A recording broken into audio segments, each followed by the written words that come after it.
작년 추수감사절 주일에도 이 본문을 가지고 설교했습니다. 오늘도 동일한 본문인데요. 동일한 본문이지만 이 본문의 렌즈로 우리가 현재 다루고 있는 율법과 속량의 주제를 다루고 특별히 신자가 모든 상황 속에서 능히 감사할 수 있는 근거가 무엇인지를 말씀드리고자 합니다. 감사는 신자들에게 있는 매우 중요한 정서입니다. 특별히 바울은 감사하는 것이 신자들을 향한 하나님의 뜻이다라고까지 말했습니다. 데살로니가전서 5장 18절에 범사에 감사하라. 이것이 그리스도 예수 안에 너희를 향하신 하나님의 뜻이다라고 말합니다. 바울이 말한 것 중 주의해서 볼 것이 범사에 감사하라. 바로 이겁니다. 즉 모든 상황과 모든 일에 감사라는 그것입니다. 기쁨과 슬픔과 고통의 상황을 모두 망라하여 모든 상황과 모든 일에 감사라는 바로 그것입니다. 모든 일에 감사하는 것이 신자들에게 결정된 사항이라고 바울은 강조합니다. 이 모든 일에 감사하는 것은요, 믿음의 선진들의 삶에 실제로 실천되었던 사안들이었습니다. 여러분들이 잘 아는 17세기죠. 참된 신앙을 위해 고향을 떠나 신대륙에 도착한 청교도들이 있습니다. 처음 이들이 신대륙으로 출발할 때 모두 102명이었지만 항해 도중에 44명 죽고 나머지 58명만 신대륙에 도착했습니다. 육지에 도착했던 이들을 기다렸던 것은 문명의 이득은 찾아볼 수 없는 원시림 뿐이었습니다. 그리고 극심한 추위와 질병, 그리고 굶주림으로 사랑하는 사람들이 죽어나가는 것이었습니다. 도착한 첫 해 추운 겨울이 지나고 척박한 땅을 개간해서 씨를 뿌렸습니다. 첫 수확을 마치고 이들은 하나님께 감사 예배를 드립니다. 이들의 수확은 너무나도 형편없었기에 이들의 손에는 인디안들이 준 옥수수 몇 개와 들판에서 쉽게 잡을 수 있는 칠면조, 고구마 몇 개뿐이었습니다.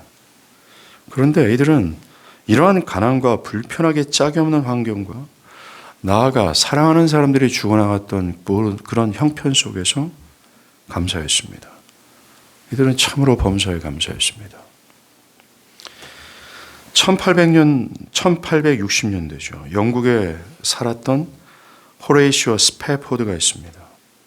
그는 시카고의 성공한 법률회사 사장이었을 뿐만 아니라 린드 대학교와 시카고 의과대학의 법리학 교수요, 노스웨스트 장로교 신학교 이사 및 운영위원이었습니다. 또 그와 그의 아내 안나 스패포드는 세계적인 전도자 D.L. 무디의 절친한 친구로 이 무디 교회 회계 집사와 주일학교 교사로 섬겼던 독실한 신자였습니다. 그런데 그가 43세가 되던 해 대화재로 전 재산을 잃고 말았습니다. 이 재난이 바로 있기 전 급성 전염병 피부질환으로 첫째 아들을 잃었습니다. 이런 큰 시련 앞에서 안정과 휴식이 필요하다 느꼈던 스탠포드는 그의 아내와 4명의 딸과 유럽 여행을 가기로 계획했습니다. 때마침 유럽에서 복음 전도 사역을 전개하고 있던 D.L. 무디의 전도 집회도 돕고 싶었습니다. 그런데 배가 출항하기 몇 분 전에 스탠포드는 사업에 급한 연락을 받고 나중에 따라갈 요량으로 배에서 내렸습니다. 아내와 딸들을 태운 배는 순항하는 듯 보였습니다. 그런데 모두들 깊이 잠든 22일 새벽 2시 그 배는 대서양 한가운데서 영국 철갑선 라키언호와 정면으로 충돌하고 말았습니다. 배는 226명의 생명을 안고 바닷속으로 가라앉았습니다. 그 와중에 스패포드의 딸들은 모두 배와 함께 잠기고 아내만 물 위로 떠올라 구명정에 의해 구조되었습니다.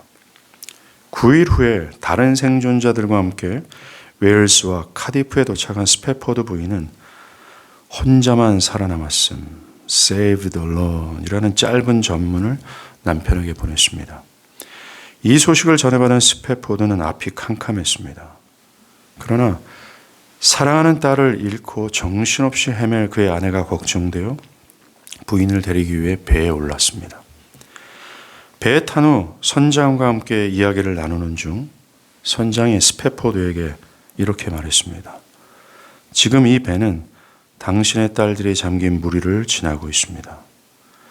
그때까지 애써 고요함을 유지하려고 노력했던 스패포드의 마음에 커다란 파도가 일기 시작했습니다. 깊은 그곳에 잠들어 있던 딸들을 생각하니 너무나도 괴로웠습니다. 그는 선실로 돌아와 아픔과 슬픔으로 밤이 새도록 하나님께 울부짖었습니다. 주님, 누구보다 주님을 사랑했던 저에게 어째서 이런 큰 시련을 주십니까? 그는 방에 틀어박혀 두문분출하게 되고 주변 사람들은 그의 믿음이 혹시라도 실족할까 걱정했습니다. 그런데 어찌된 일일까요? 절망하며 탄원하고 기도하던 스패포드에게 갑자기 마음속 깊은 곳에서 하나님의 형용할 수 없는 은혜, 그 형용할 수 없는 하나님에 대한 신뢰와 함께 평안이 솟구쳐 오르기 시작했습니다. 그리고 그의 입술에는 평생 경험하지 못했던 평안을 고백하고 있었습니다. 평안해, 내 영혼 평안해, 하나님의 뜻이 이루어지이다. It is well, it is well with my soul, God's will be done. 그리고는 아침이 되자 이 스패포드는 주님이 주신 영감으로 시를 써 내려갔습니다. 그 시가 바로 찬송가 413자 내 평생에 가는 길, 바로 그거예요. 내 평생에 가는 길 순탄하여 늘 잔잔한 강 같든지 큰 풍파로 무섭고 어렵든지 나의 영혼은 늘 평안하다. 내 영혼 평안해, 내 영혼 평안해. 이 스패포드는 큰 풍파로 무섭고 어렵든지라면서 바울이 말한 범사에 감사하라. 이 신자들에게 결정된 명령을 친히 증거했습니다. 그 외에도 신구약과 교회 역사를 보면 이상하게도 믿음의 선진들이 감사하다고 하는 상황을 보면 도저히 납득이 되지 않습니다. 감사할 상황이 아니었기 때문입니다. 자신을 죽이려고 뒤따르는 자가 있고 가진 것이 사라지고 집안의 석가래가 무너지는 이 절망의 순간 그들은 감사하다고 말했기 때문입니다. 복음을 전한다는 이유로 옥에 투옥되면서 눈먼 딸과 헤어지는 그것이 살이 뼈에서 뜯겨져 나가는 고통이라고 표현했던 조한 번연도 고통 중에 하나님께 감사했습니다. 30대 초반에 피를 토하고 요절했던 데이비드 브레너도 고통 중에 그 하나님의 은혜와 사랑에 전율하며 감사했습니다.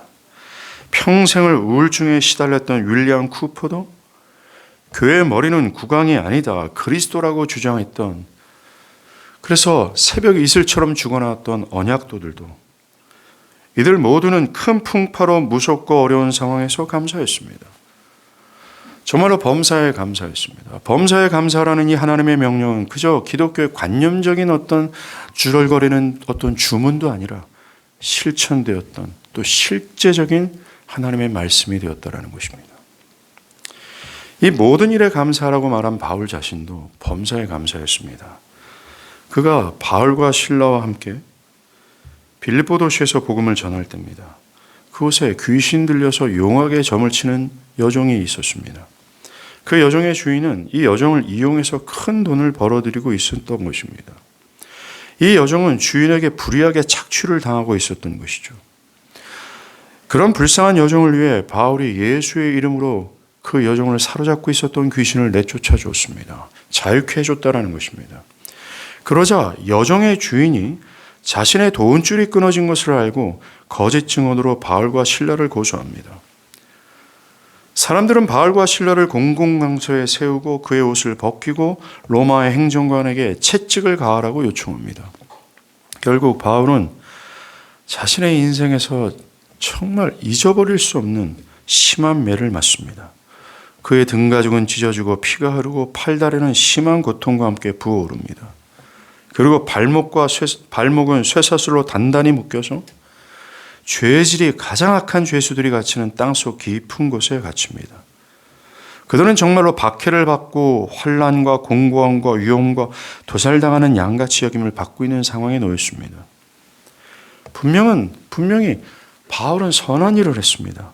부당하게 착취를 당하고 있는 어린 여자를 자유케 했습니다. 하나님의 영광을 위해서 일했습니다. 그런데 지금처럼 된 겁니다. 분명히 절망해야 합니다.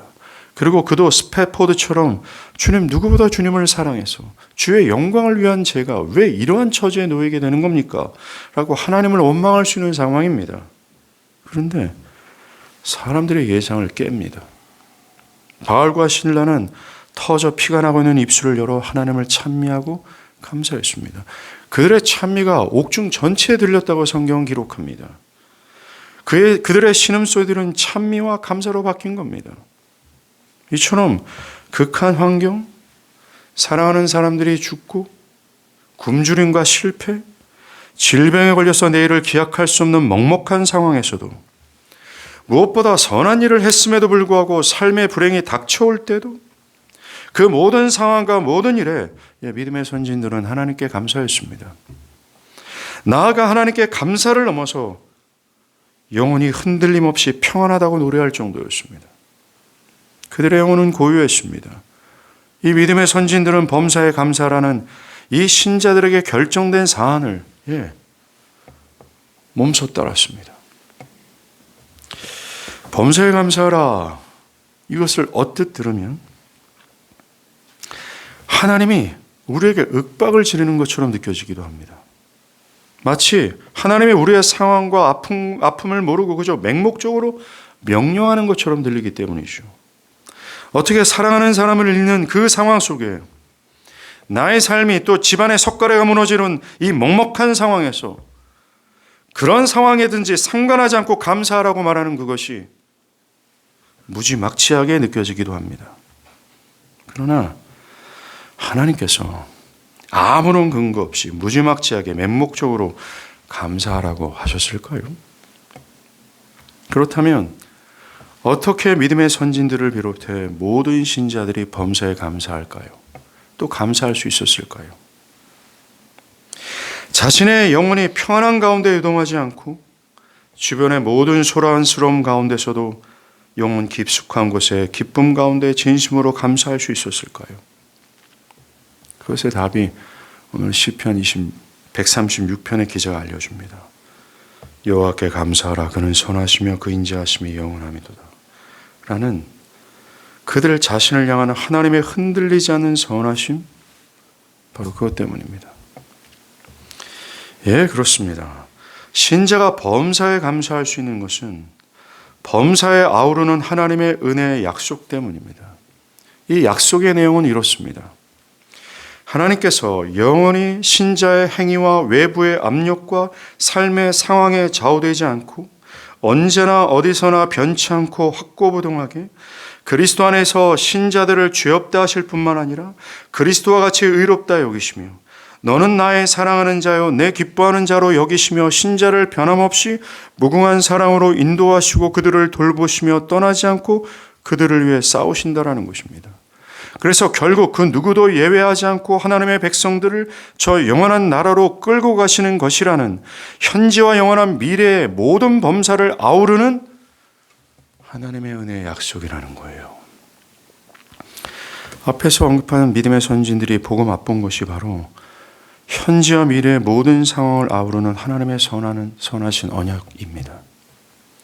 모든 신들 중에 뛰어난 하나님께서 가난과 추위와 사랑하는 사람들이 죽어나가는 고통 상황 속에서도 흔들리지 않고 자신과 함께 계시며 자신을 사랑하는 것을 중단하지 아니하시고 여전히 사랑과 긍휼을 부으시고 자신을 붙잡고 인도하고 계시는 것을 그들이 보고 맛봤기 때문입니다. 사랑하는 아들과 딸을 잃고 자신의 재산을 모두 다 잃어버린 스페포드가 그 먹먹하고 막막한 상황에서도 자신을 향한 하나님의 사랑과 긍휼이 멈추지 않고 흘러 들어오고 있다는 사실을 보고 그는 평안할 수밖에 없었습니다. 자신을 아들의 죽음으로 속량할 정도로 변함없이 자신을 사랑한다는 사실에 압도되었고 나아가 그 하나님께서 자신을 포기하지 않고 결국 저 영원한 나라, 영원히 지속될 평안과 기쁨의 나라로 끌고 가고 계시다는 것을 보았기 때문입니다. 이 언약을 신실하게 이행하고 계시는 하나님을 믿음으로 보고 그 하나님은 선하고 그 인자하심이 끝이 없다 라고 말하며 감사할 수밖에 없었습니다. 자격 없는 자신을 위해 하나님의 수고의 땀방울이 식지 않고 있다라는 사실 때문에 말이죠. 믿음으로 이 언약을 소유한 모든 신자는 이 약속 안에서 살아 역사하고 계시는 하나님을 진심으로 보고 맛보아 범사의 하나님께 감사하지 않을 수 없어서 감사하는 것입니다. 이 언약적 사실은 영원히 사라지지 않는 신실한 하나님의 약속입니다.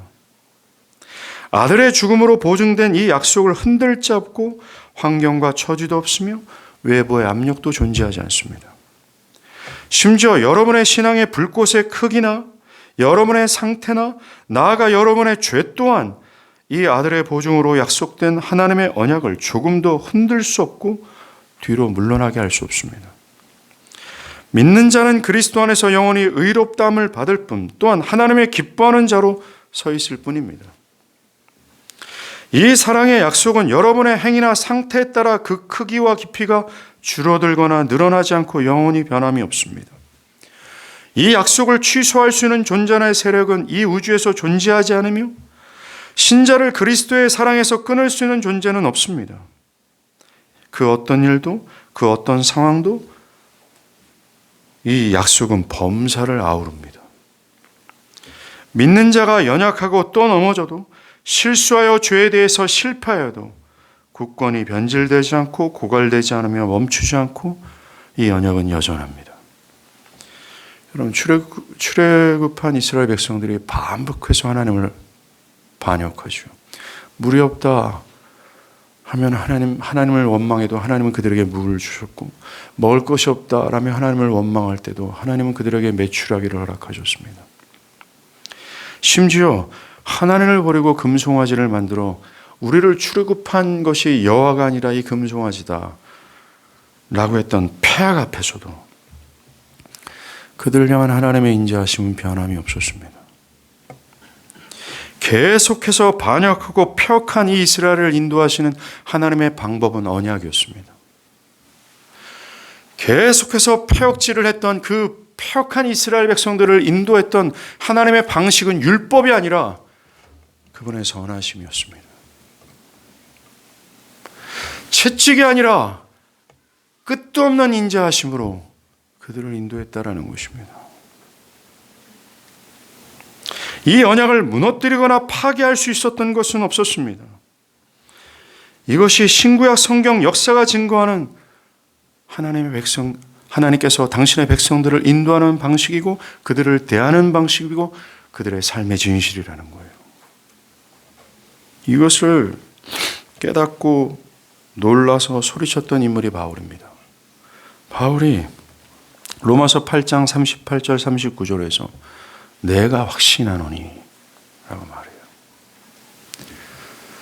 즉 나는 어떤 것에서도 내가 지금부터 진술하는 그 내용을 양보할 수 없다. 내가 진술하는 이 진술을 나는 크게 확신한다. 확고부동하다. 절대로 변하지 않는 진실이다. 내가 확신하노니 라고 말해요. 사망이나 생명이나 천사들이나 권세자들이나 현재일이나 현재 여러분의 마음을 어지럽히는 그 일들이 있잖아요. 장래일, 여러분이 나와 여러분의 자녀의 미래를 걱정하는 그 일이 있잖아요. 또한 능력이나 높음이나 기품이나 다른 어떤 피조물이라도 우리를 우리 주 그리스도 예수 안에 있는 하나님의 사랑에서 끊을 수 없다라고 바울은 소리친 겁니다. 바울은 신구약 성경 전체의 계시를 꽉 짜니까 하나님의 그 언약에 땀방울이 똑 떨어지는데 그 언약 안에서 하나님이 당신의 백성들을 인도한다는 것, 그 언약은 확고부동하게 우리의 상태나 외부의 압력에 의해 좌우되지 않고 멈추지 않고 당신의 백성들에게 사랑과 용서를 베푸신다는 이 사실을 바울이 확신한 겁니다. 이 약속은 정말로 우리 안에 있는 그 어떤 것에서도 좌우되지 않는 하나님의 결의예요. 하나님은 내가 이것을 반드시 행할 것이다 라고 하는 일방적인 약속이며 하나님의 의지의 결의라는 것입니다. 뭐가요? 언약이 말입니다. 그리고 언약 안에서 당신의 백성들을 인도한다는 것. 하나님의 백성을 인도하는 방식이 율법이 아니라 언약이라는 사실인 말입니다. 그 언약은 뒤집을 만한 어떤 세력도 뒤로 물러날 어떤 힘도 취소시킬 어떤 존재도 온 우주에서 있지 않는다라는 것이 바울의 확신이었어요. 그런데 성경은 이 신비로운 은혜의 약속이 있지 않습니까? 이 신비로운 은혜의 약속이 믿는 모든 자들의 것이라고 소리치고 있습니다. 그 모든 신자는 그 누구도 예외 없이 이 언약 안에 있으며 하나님은 그 언약 안에서 이들을 대하신다라고 말합니다. 그래서 언약 안에 있는 모든 신자는 범사에 이렇게 말합니다. 여호와께 감사하라. 그는 선하시며 그 인자하심이 끝이 없다라고 말합니다. 눈을 감고 생각을 한번 해보십시오. 그 패역한 이스라엘이 바로 나 자신인데 반복해서 하나님 앞에서 패악질을 했던 나 자신에도 불구하고 하나님은 끝까지 오래 참으심 속에서 율법이 아닌 이 언약으로 우리를 인도하시고 우리를 대하시는 것. 그걸 발견하고 시편 130편 기자는 놀래 자빠진 겁니다. 그 하나님은 정말로 선하다. 그 하나님의 인자하심이 끝도 없다. 변하지 않는다. 뒤집혀지지 않는다. 물러나지 않는다. 이걸 얘기하고 소리친 겁니다. 시편 기자는 이 언약의 내용과 함께 그 언약을 신실하게 실행하고 있는 하나님을 보고 놀란 거예요. 감탄해서 노래한 겁니다. 어떻게 아무런 조건 없이 우리의 상태와 상관없이 흔들리지 않고 변함없이 끝까지 견디며 사랑할 수 있는가라는 겁니다. 아픔 속에서 출산한 이 자식 새끼도 제대로 행동하지 못하면 열받는데 분노해서 내려치고 싶은데 하물며 모든 신들 중에 뛰어나신 창조주 하나님께서 먼지에 불과하고 그 하나님께 칼의 등에 꼽는 그 반역하고 패역하는 그 죄인들을 향해 어떻게 이렇게까지 사랑할 수 있을까? 어떻게 변함없이 사랑과 긍휼을 베푸시는가? 하나님은 참으로 사랑과 긍휼이 무궁하며 그의 선하심은 한량이 없으시구나. 과연 이와 같은 신이 어디에 있는가? 이와 같은 분이 어디에 있을 수 있는가? 라고 놀란 겁니다. 모든 신자들이 열악한 환경과 아픔 속에서도 감사하다고 진심으로 말할 수 있는 이유가 바로 이러한 하나님의 약속과 그 약속을 신실하게 실행하시는 하나님의 영광을 받기 때문입니다. 청교도를 한번 생각해 보세요. 보이는 것은 굶주림입니다. 열악한 환경이지요. 추위입니다. 사랑하는 사람들의 죽음이었어요. 그런데 이 청교도들은 하나님을 모르는 사람들이 절대 보지 못하는 이 은혜의 언약 안에서 일하시는 하나님을 본 겁니다. 저는 철저히 구분 짓습니다. 하나님을 모르는 사람들은 이 은혜 언약을 또 그 은혜 언약 안에서 일하시는 그 하나님의 백성들을 위해서 일하시는 하나님을 절대로 못 봅니다. Never, 단언코 절대로 기필코 못 봅니다. 근데 믿음으로 이 언약을 소유한 청교도들, 신자들은 그들이 보지 못하는 것을 보는 것이요. 하나님께서 자신들을 둘러싸셔서 여전히 함께 계셔서 그들을 변함없이 흔들리지 않고 확고부동하게 사랑하시고 그들을 인도하고 계시는 그분의 활동하심과 역사를 보니까 그 상황에서 감사할 수밖에 없었던 것입니다. 여러분들, 선지자 에레미야 있지 않습니까? 가장 불행했던 선지자였습니다. 그들은 그 언약의 나라 이스라엘, 그 언약의 백성, 그 이스라엘 백성들이 나라를 완전히 잃고 패망하는, 멸망하는 예언을 할 수밖에 없었고 결국 자기 눈으로 그것을 봤어요. 멸망한 예루살렘 상황을 봤던 그 모든 것이 무너진 잿더미 위에서 에레미야가 봤던 것은 청교도들이 봤던 바로 그겁니다. 그래서 그는 이렇게 노래해요. 에레미야가 3장 22절 23절 여호와의 인자하심과 긍휼이 무궁하심으로 다 무너졌어요. 눈에 언약은 다 사라졌습니다.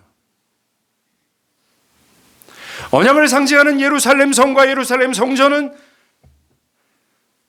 돌 위에 돌 하나 남김없이 다 무너졌습니다. 거룩한 성전 안에 계셨던 하나님의 임재 또한 보이지 않고 언약의 백성 또한 다 바벨론의 포로로 다 끌려갔습니다. 그런데 이 에레미야 선지자는 보는 겁니다. 그 역사의 배후 속에서 중단하지 않은 하나님의 언약과 그 언약 안에서 실행하시는 하나님의 멈추지 않는 사랑을 본 거예요. 그래서 노래한 겁니다. 여호와의 인자와 긍휼이 무궁하심으로. 무궁하다, 끝도 없다라는 겁니다. 그 무궁하심 때문에 우리가 진멸되지 아니함이니이다. 이것들이 뭐예요? 여호와의 인자와 긍휼 아닙니까? 하나님의 언약적 사랑 아니에요? 이것들이 아침마다 새로우니 주의 성실하심이. 지금 뭡니까? 그렇게 언약하시고 그 언약을 근거로 변함없이 그 약속을 지켜내시는 하나님의 그 성실하심. 아침마다 새롭게 부으시는 그 언약적 사랑을 바라보며 그 사랑이 매우 크도소이다 라고 말한 겁니다. 예, 그는 잿더미에서 그 잿더미에 그 흙먼지를 바라본 것이 아니라 그 흙먼지 속에서도 불구하고 변함없이 멈추지 않고 중단 없이 언약 안에서 그 언약을 실행하시는 하나님을 본 거예요. 당신의 백성들을 향한 하나님의 약속을 본 겁니다. 그 사랑의 약속은 언약의 백성들의 죄악과 심판 속에서도 중단되지 않고 있음을 보고 잿더미 위에서 감사했던 것입니다. 노래했던 거죠. 하나님의 은혜의 약속은 이스라엘의 죄악으로 파기되지 않았다. 여전히 건재하고 있구나. 이스라엘을 향한 하나님의 사랑과 용서가 아침마다 새롭게 베풀어지고 있다라고 노래한 겁니다. 이게 신자의 노래예요. 우리가 저 세상 사람들도 범하지 않았던 그 죄악을 마음속으로나 행위로나 점지할 때 마귀는 율법이라는 칼을 뽑고서 우리를 향해서 정죄하고 참소해요. 우리의 영혼의 상태는 마치 무너져 있는 잿더미와 같은 상태입니다. 예, 그때 우리가 봐야 될 게 바로 그거예요. 그 하나님의 은혜의 약속은 나의 죄악으로 파기되지 않는다. 여전히 건재하고 있다. 이걸 믿음으로 봐야 되는 겁니다. 내 사랑하는 사람이 죽음으로 떨어져 나갔고 치유와 굶주림이 나의 삶의 현실처럼 눈앞에 보이는 그 현장 속에서 우리는 청교도리를 봤던 것을 보는 거예요. 네, 믿음으로 우리 배후에서 그 언약을 신실하게 실행하고 계시는, 즉 나에게 변함없이 사랑과 긍휼을 베풀고 계시는 그 하나님, 여전히 나를 붙들고 인도하고 계시는 그 하나님을 볼 때 우리는 에레미야처럼 청교도들처럼 감사할 수 있게 되는 것입니다. 저와 여러분이 심각한 질병에 걸려 있다 할지라도 여러분을 향한 하나님의 사랑과 은혜는 중단되지 않고 여전히 여러분을 향하고 있다는 것을 보시기 바랍니다. 사랑하는 사람을 잃고 홀로 남겨진 그 외로운 상황이 있다 할지라도 여러분을 향한 하나님의 은혜의 약속이 중단되지 않고 있다는 것을 믿음으로 보시기 바랍니다. 가난해서 자식들의 끼니를 걱정하는 상황에서도 나를 돌보시며 내가 그런 가난 때문에 흔들리지 않을까 노심초사하시며 나와 함께 하시는 하나님을 보시길 바랍니다. 자신의 아들을 죽음으로 속량하기까지 우리를 사랑하시는 그 넘치고 측량할 수 없는 하나님의 사랑을 보시기 바랍니다. 모든 상황에서도 변함없이 나를 사랑하고 인도하시며 나를 향한 당신의 뜻을 성취하시고자 분주하게 일하고 계시는 살아계신 하나님을 보기를 바랍니다. 하나님이 나를 향한 하나님의 뜻을 성취하시고자 성경은 증언합니다. 하나님은 자지도 졸지도 않으신다고 말합니다. 그분은 멈추지 않는다고 말합니다.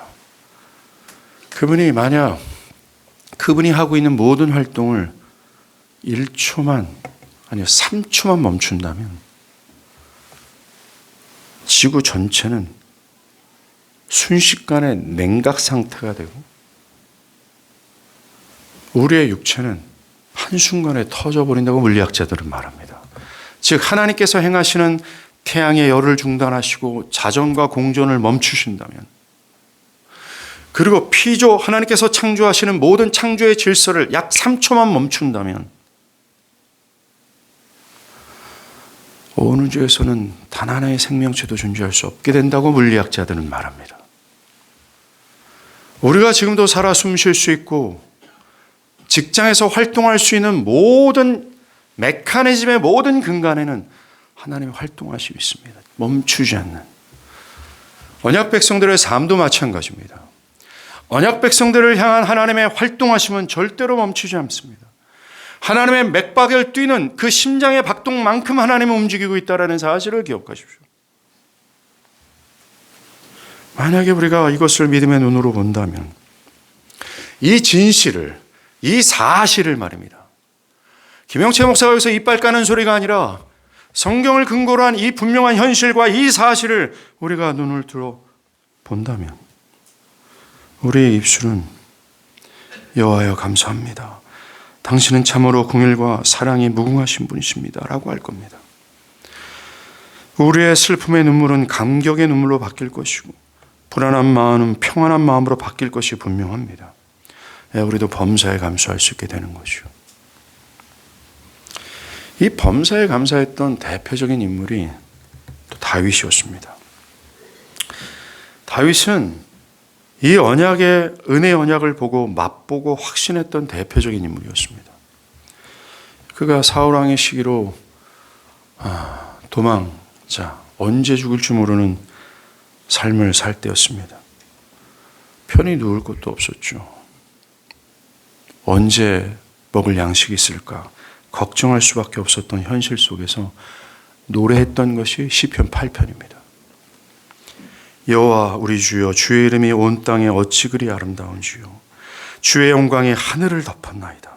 사람이 무엇이기에 주께서 그를 생각하시며 인자가 무엇이기에 주께서 그를 돌보시나이까.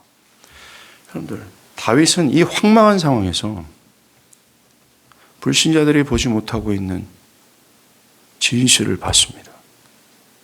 뭐예요?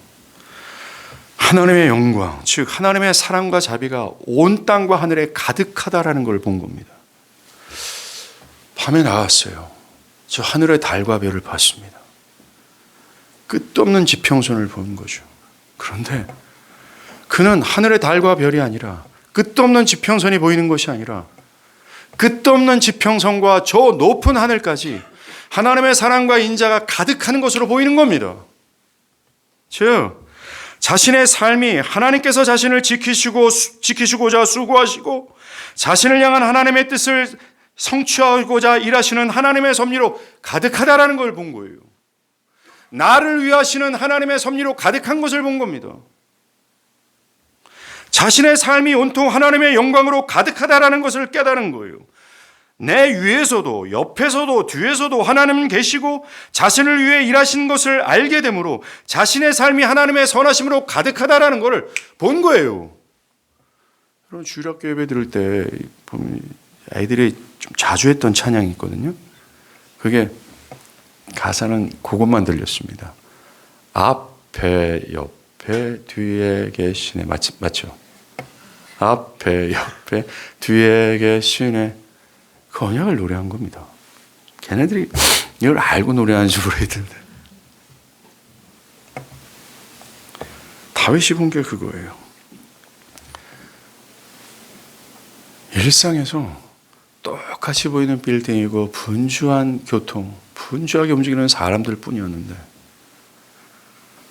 다윗은 자신의 삶, 이 땅에 하나님의 자비와 긍휼로 가득하다라는 것. 하나님은 지금도 분주하게 자신을 위해서 일하시는 그 하나님의 섭리로 가득하다라는 걸 보고 놀란 겁니다. 그러면서 사람이 무엇이기에 주께서 왜 이런 자를 생각하시는지 하고 감사했던 겁니다. 사랑하는 여러분, 다윗이 봤던 다윗의 현실이 있지 않습니까? 앞에 뒤에 위에 하나님이 그를 위해 수고하시고 그를 향한 하나님의 뜻을 성취하시고자 일하시고 사랑 가운데 그를 보살펴시고 확고부동하게 긍휼을 베풀고 계시는 그의 현실이 있지 않습니까? 그게 신자, 즉 저와 여러분의 현실이라는 걸 아십니까? 우리의 진정한 현실은 하나님이 약속 안에서 일하시는 그분의 섭리로 가득합니다. 우리를 변함없이 사랑하시는 그분의 사랑으로 가득하고 충만하다라는 거죠. 이게 성경이 말하는 그리스도인들의 현실입니다.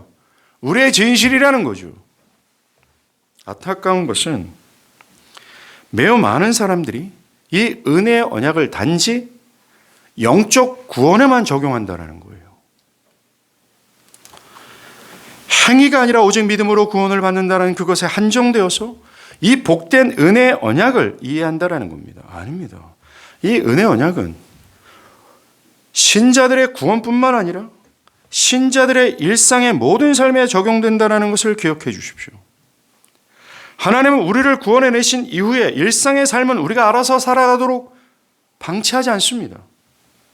구원 이후에 하나님은 은혜의 약속 안에서 우연이라고 하는 작은 일까지도 개입하셔서 당신의 백성들을 돌보시고 인도하신다 약속하셨습니다. 즉 은혜의 언약은 구원을 넘어 일상까지 적용된다는 거예요. 이 약속은 단순히 신학적 진술이 아니라 신자들의 삶의 진실을 묘사한 겁니다. 아까 말한 언약의 내용 자체예요. 가난할 때나 낙심한 이를 만날 때나 질병 가운데서나 죽음과 고통이 나의 삶에 엄습할 때나 이 은혜의 약속은 변함없이 작동되고 있는 신자들의 삶의 진실이에요. 그리스도인들의 믿음이 흔들려서 이 진실을 느끼지 못한다 할지라도 상관없이 그들의 삶의 진실이 이겁니다.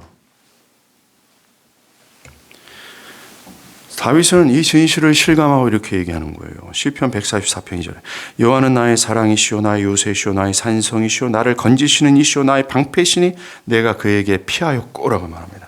다윗은 자신이 여호와라는 이 난공불락의 산성 안에 있다라고 느낍니다.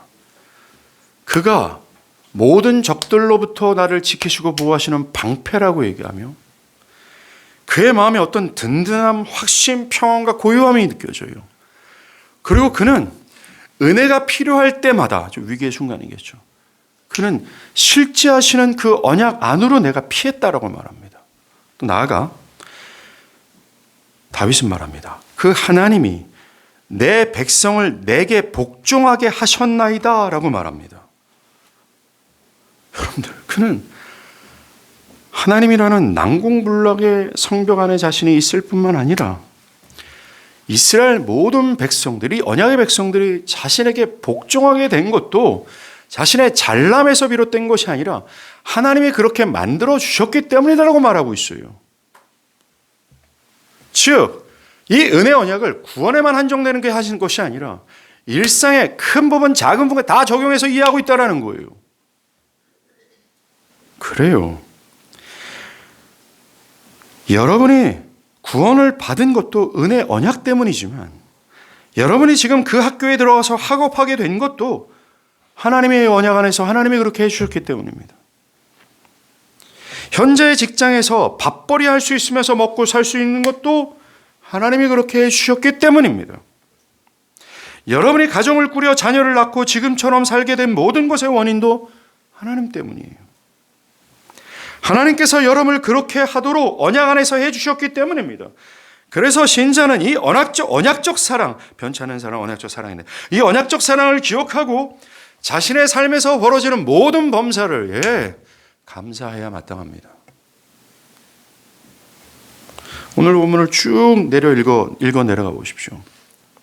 이 다윗은 자신의 삶에서 일어난 모든 해프닝, 자신을 비롯한 모든 언약 백성 안에서 일어났던 모든 해프닝들에 대해서 감사하고 있어요. 그것이 모든 원인이 하나님이기 때문에 그래요.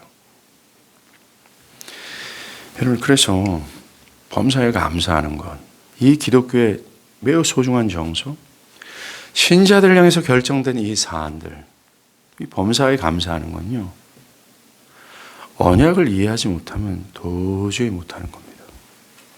언약을 소유하지 않는다면, 구원이란 말입니다, 이게. 즉, 구원받지 않는다면 이 언약적 내용이 말 같지도 않은 것처럼 느껴질 수밖에 없고 그 결과 이걸 실감하지 못해 범사에 감사하는 것은 절대로 불가능합니다. 이 언약에 대한 확신이 없으면 그 사람은 그저 율법주의적 감사를 할 뿐입니다. 즉, 범사에 감사할 수 없고 상황과 조건에 따라만 감사할 수 있다는 것입니다. 율법주의적 감사는 세상의 대부분의 사람들이 갖고 있는 정서입니다.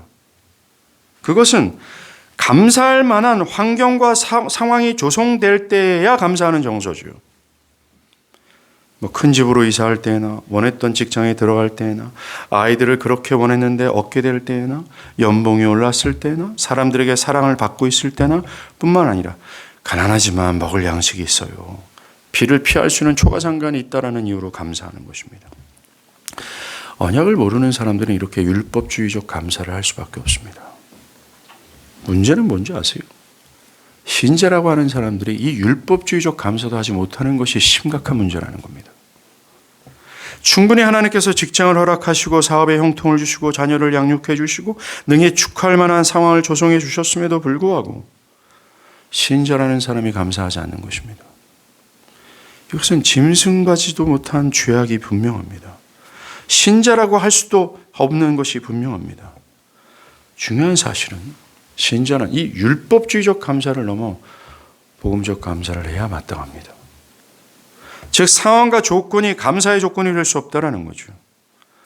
아무것도 없고 앞에서 제가 언급한 것처럼 도저히 감사가 아니라 원망과 불평과 혀 깨물고 죽어라 할 만한 그런 상황에서 능히 감사할 수 있는 거죠. 기계적인 것이나 의무감이 아니라 감사할 수밖에 없는 상황에 본인이 놓여있기에. 왜요? 범사를 아우르는 하나님의 언약 때문입니다. 이 은혜 언약과 감사는 필연적인 관계예요. 쉬운 말로 참된 신앙과 감사는 뗄 수 있는 것이 아니라는 것입니다. 은혜 언약의 하나님을 아는 자, 그 은혜 언약의 현실을 믿음의 눈으로 눈뜨고 보는 자, 그 신자죠. 신자는 기필코 범사를 아우르는 하나님의 사랑에 감사할 수밖에 없습니다. 가난할 때에도, 질병으로 고통할 때에도 이 감사는 결코 끝나지 않고 뒤로 물러나지 않습니다. 매사가 감사할 따름이에요. 왜요? 하나님의 언약은 범사를 아우르고 뒤로 물러나지 않기 때문입니다. 저와 여러분의 일상은 항상 변화무쌍하지만 언약은 변함이 없습니다. 우리의 삶에는 보이지 않는 미래, 재기가 불가능한 것처럼 보이는 가정 형편, 나를 먹먹하게 만드는 삶의 고난과 문제들, 자녀를 바라볼 때 나오는 한숨들, 이런 것들이 우리를 절망의 나락으로 떨어뜨리기에 충분합니다. 그럴 때입니다. 그럴 때 흔들리지 않는 하나님의 언약을 좀 믿음으로 바라보길 간절히 바랍니다. 또 다윗처럼 여러분의 삶이 온통 여러분을 사랑하시고 여러분들을 위하시는 하나님의 섭리로 가득한 것을 제발 보길 바랍니다. 믿음의 눈으로 떠서 보면 그것이 생기는다고 말하는 게 아니라 믿음의 눈으로 떠서 보면 그것이 발생한다는 게 아니라 이미 벌어지고 있는 현실을 좀 보란 말이에요.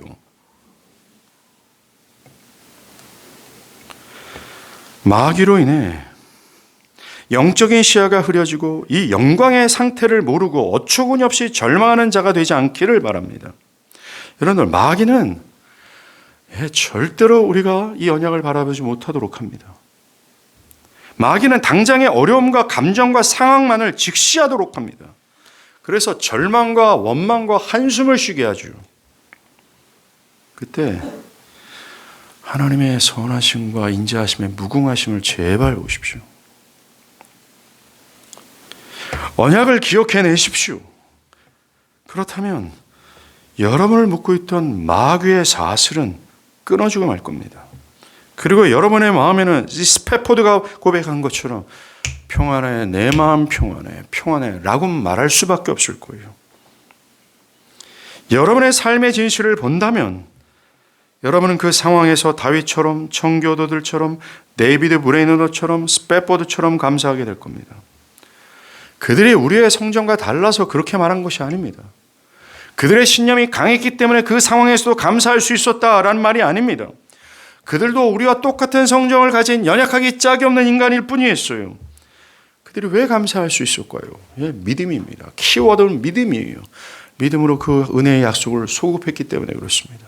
믿음으로 마귀가 앞을 가리고 있는 그 은혜의 현장을 봤기 때문에 그렇습니다. 여러분은 전장에서 혼자 싸우고 있지 않습니다. 여러분은 흔들리지 않고 중단하지 않고 일하는 온 우주에서 가장 강한 팔과 함께 전장에 있다는 사실을 기억하십시오. 온 우주를 창조하시고 모든 것을 호령하시는 하나님이 여러분의 편이라는 걸 제발 잊지 않길 바랍니다. 그래서 다윗이 얘기했잖아요. 모든 사람이 나를 떠났다. 심지어 나의 사랑하는 가족도 나를 버렸다라고 말합니다. 그런데 아무도 없다라고 말했습니다. 그런데 그런 자신의 오른편에 하나님이 계신 것 때문에 말하는 거죠. 천만인이 나를 에워싸 진친다 할지라도 내가 두려워하지 않을 것이다라고 말합니다. 여러분이 의지할 것이 하나님이래요. 여러분이 신뢰할 것은 하나님의 언약적 사랑입니다. 믿음이 관건입니다. 오늘 우리가 추수감사절을 맞이했죠? 예. 올해 수확이 청교도들처럼 형편없을 수 있습니다. 연봉은 오르지 않고 우리 가정에 아픔이 있고 올해를 돌아보면 깊은 기쁨 속에서 감사할 만한 그런 요소들이 다 사라졌어요. 외로움과 굶주림이 있을 수는 있습니다.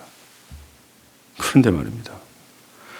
우리의 상황이 변화무쌍한다 할지라도 영원토록 현재로 든든히 변하지 않고 확고부동하게 서 있는 것이 있어요. 여러분의 곁에 있는 하나님의 언약적 사랑입니다. 그 하나님이 여전히 내 편이라는 사실을 깨닫고 여러분 온 우주를 택하겠어요? 온 우주의 주인 되신 하나님을 택할 겁니까? 하나님을 택하지 않는다면 온 우주는 아무런 소용이 없습니다. 예, 아무런 의미가 없다라는 거죠. 여러분의 학력과 스펙과 여러분의 높은 연봉과 사회적 엄청난 입지도 하나님이 없다면 아무런 의미가 없습니다. 하나님은 온 우주의 최고의 가치며 보물이며 보호하죠. 다윗처럼 이 세상의 모든 것이 사라지고 사랑하는 가족에게도 버림받은 존재로서 홀로 있다 할지라도 하나님이 있다면 뭐가 아쉽겠어요? 하나님이 있는데 뭘 두려워하십니까? 이게 신자의 진실이라는 사실을 기억하시고 올 한 해를 돌아보는 것이 아니라 지금까지 그리고 지금 현실 바로 right now 바로 지금 언약의 하나님이 언약 가운데 나와 함께 하시고 나를 위해 일하신다는 그것에 감사하길 바랍니다. 기도하시겠습니다.